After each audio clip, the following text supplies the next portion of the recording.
Welcome to special analysis. నేను రమ్మ మండవ. ఈ రోజు అనాలిసిస్ లో భాగంగా మనం తీసుకోబోతున్న టాపిక్ ఏంటంటే, ఇక్కడ అనాలిసిస్ కి నేను ఒక టైటిల్ పెట్టాను, వర్మ వర్సెస్ ముద్రగడ. ముద్రగడ కూతురు క్రాంతి ఎందుకు వర్మను టార్గెట్ చేస్తా ఉంది అని చెప్పేసి నేను టైటిల్ పెట్టడం జరిగింది. ఆ అంశం గురించి మనం మాట్లాడుకునే ప్రయత్నం చేద్దాం. ఇక్కడ చూసినట్లయితే ముద్రగడ కూతురు క్రాంతి ఎప్పుడో తన తండ్రి నుంచి ఆమె డిఫర్ కావడం జరిగింది. ఆల్మోస్ట్ తన తండ్రి మీద యుద్ధం చేసిన పరిస్థితి అటు రాజకీయంగా కావచ్చు, ఇటు వ్యక్తిగతంగా కావచ్చు.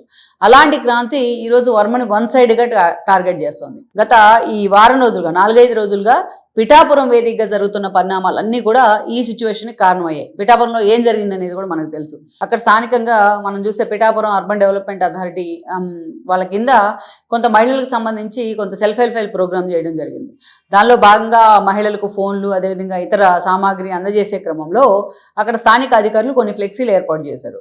అయితే ఈ ఫ్లెక్సీలో చంద్రబాబు నాయుడు ఫోటో లేదు, ముఖ్యమంత్రి ప్రభుత్వం వైపు నుంచి ప్రోగ్రామ్ చేస్తా, అందులో ముఖ్యమంత్రి ఫోటో లేకుండా మీరు ప్రోగ్రామ్ ఎలా చేస్తారు అని చెప్పేసి వర్మ అధికారులను క్వశ్చన్ చేయడం జరిగింది. ఆ క్వశ్చన్ చేసే క్రమంలో అది సీరియస్ టోన్ తీసుకుంది ఆ సిచ్యువేషన్. ఎందుకంటే ముఖ్యమంత్రి ఫోటో గతంలో కూడా ఆయన చంద్రబాబు నాయుడు ఫోటో చిన్నది పెట్టారని చెప్పి ఇలాగే గొడవ చేశారు. పిఠాపురం కాన్స్టిట్యున్సీని రిప్రజెంట్ చేస్తూ పవన్ కళ్యాణ్ ఉన్నప్పటికీ మీరు అధికారిక కార్యక్రమం చేసేటప్పుడు చంద్రబాబు నాయుడు ఫోటో పెట్టాలి, ఆయనకు అవమానం జరిగితే మాత్రం నేను మాట్లాడతాను అన్నట్టుగా వర్మ చాలా సాలిడ్గా ఈ అంశంలో హడావిడి చేశారు. అయితే ఇదే సమయంలో గతంలో పిఠాపురం నుంచి ఎమ్మెల్యేగా పనిచేసి ఇప్పుడు ఎక్స్ అయిన పెండెం దొరబాబు ఇటీవల జనసేనలో చేరారు. ఆయన కూడా మీరు ఎందుకు ఇట్లా ఓవర్ యాక్షన్ చేస్తున్నారంటూ కూడా వర్మ మీదకి వెళ్ళడం జరిగింది. తన అనుచరులతో పాటు వెళ్ళారు. ఆయన అక్కడ వాళ్ళ మధ్య రెండు వర్గాల మధ్య ఒక ఉద్రిక్త వాతావరణం కూడా ఏర్పడింది. నువ్వా నేనా అన్నట్టుగా వాళ్ళు మాట్లాడుకోవడం జరిగింది, ఛాలెంజ్లు విసురుకోవడం జరిగింది.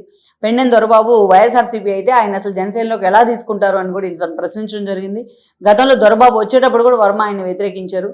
సో మొత్తం మీద చూసినట్లయితే కొంత హడావుడి వాతావరణం జరిగింది. అసలు ఇక్కడ ఏం జరుగుతుంది, జనసేన వర్సెస్ టీడీపీ అన్న ఈక్వేషన్ తెర మీదకి వచ్చి ఉండింది. ఈ క్రమంలోనే ఇక్కడ వర్మ ఏంటంటే వర్మ వైపు నుంచి 2 యాంగిల్స్ ఉన్నాయి. ఆల్రెడీ మనం వీడియో ఇచ్చాం దీని మీద. ఎందుకు 2 యాంగిల్స్ అంటే, ఈరోజు అతనికి మొన్నటి ఎన్నికల్లో పవన్ కళ్యాణ్ కారణంగానే టికెట్ కోల్పోవడం జరిగింది. స్వయంగా చంద్రబాబు నాయుడే వర్మని పిలిపించుకొని ఆయన కన్విన్స్ చేశారు. పవన్ కళ్యాణ్ కోసం సీటు త్యాగం చేయాల్సిందిగా కోరారు.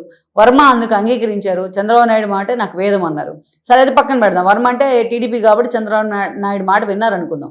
తీరా ఎన్నికల ప్రచారంలో పవన్ కళ్యాణ్ దిగిన తర్వాత ఆయనకి స్థానికంగా కొంతమంది ఆయన కన్వే చేయడం జరిగింది. మీరు వర్మ దగ్గరికి వెళ్ళండి, వర్మకి మంచి పట్టుంది ఇక్కడ అని చెప్తే పవన్ కళ్యాణ్ స్వయంగా తానే వర్మ ఇంటికి వెళ్ళారు.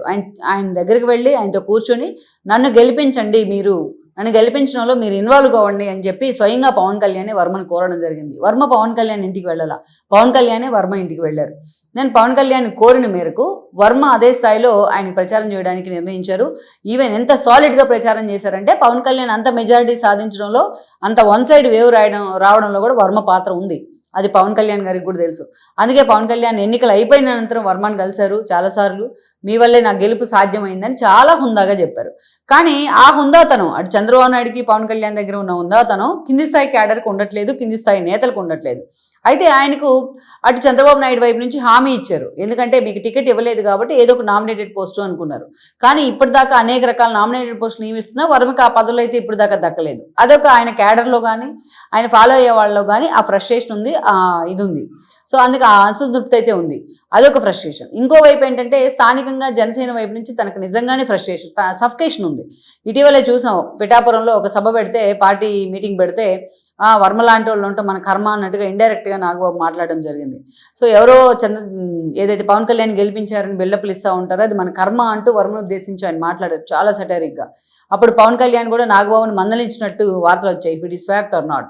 సో మొత్తానికైతే మాత్రం అటు ఉదయ్ శ్రీనివాస్ ఎవరైతే ఉన్నారో కాకినాడ ఎంపీ, ఆయనతో కూడా వర్మకు సన్నిహిత సంబంధాలు లేవు. ఆ జనసేన కారణంగానే వర్మకు పదవి రావట్లేదు అనేది ఆయన అనుచరుల ఆవేదన. వర్మ పూర్తి స్థాయిలో తమను దాటి ఎక్స్ట్రీమ్కి వెళ్ళిపోతున్నారు కాన్స్టిట్యున్సీలో అనేది జనసేన శ్రేణుల వాదన.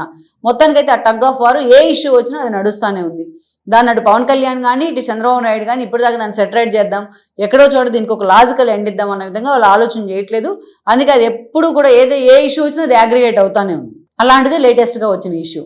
అయితే ఈ టోటల్ ఎపిసోడ్ తర్వాత అక్కడ అనవసరమైన న్యూసెన్స్ ఎందుకు పిఠాపురంలో అనేది చంద్రబాబు నాయుడుకి ఆవేదన. ఆయన వెంటనే వర్మకు ఫోన్ చేశారు, పల్లా శ్రీనివాస్ తో ఫోన్ చేయించారు. మీరు ఇట్లా ఎక్స్ట్రీమ్ లెవెల్కి వెళ్ళొద్దు, అంతా బాగుంటుంది, 2 పార్టీల మధ్య 3 పార్టీల మధ్య అంత సఖ్యత ఉంది, ప్రభుత్వం కూడా ఒక పాజిటివ్ వేలో వెళ్తున్నప్పుడు మీరు ఇలాంటి గొడవలు తీసుకురావద్దు, చిన్న చిన్న గొడవలు పెద్దవి చేయొద్దు అని చెప్పి చంద్రబాబు నాయుడు వర్మను మందలించారు అనేది వార్తలు వచ్చాయి. అది వార్తలు కాదు, అది నిజమే అయి ఉంటుంది. ఎందుకంటే చంద్రబాబు నాయుడు మందలించకుండా పల్లా శ్రీనివాస్ ఫోన్ చేయకుండా ఆ వార్త వచ్చే అవకాశం లేదు కాబట్టి.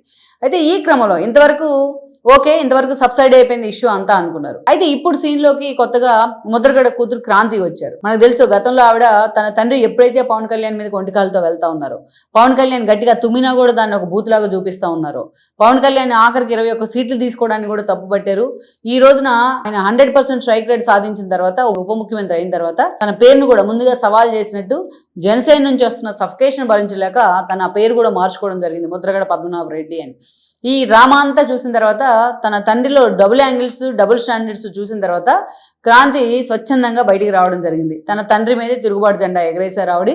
అంతేకాదు ఈ రోజున ఆయన తన కొడుకు గిరిబాబుని ప్రమోట్ చేసుకుంటూ ఉన్నాడు. పత్తిపాడు వైసీపీ ఇన్ఛార్జ్కి ఇప్పించుకొని అవసరమైతే తానైనా రేపు ఎన్నికల్లో ఎంపీగాను ఎమ్మెల్యేగాను పోటీ చేయడానికి రెడీగా ఉన్నారు. కానీ బట్ తన కూతురు మాత్రం తను పూర్తిగా వ్యతిరేకించి బయటికి రావడం జరిగింది.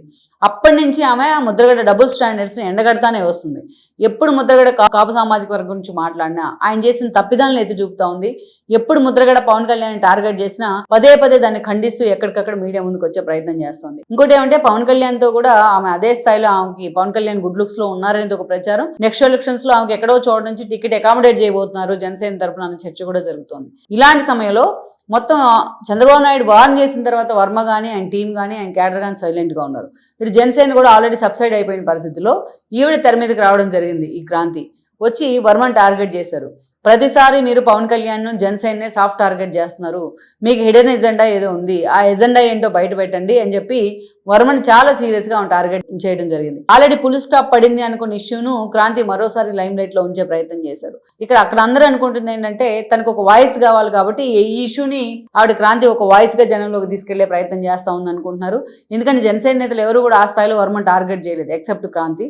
సో మొత్తానికి అయితే ఈరోజు వర్మ వర్సెస్ ముద్రగడ క్రాంతి అనే ఇష్యూ మాత్రం పిఠాపురం వేదికగా ఈ పరిణామాలు హాట్ టాపిక్ అవుతా ఉన్నాయి.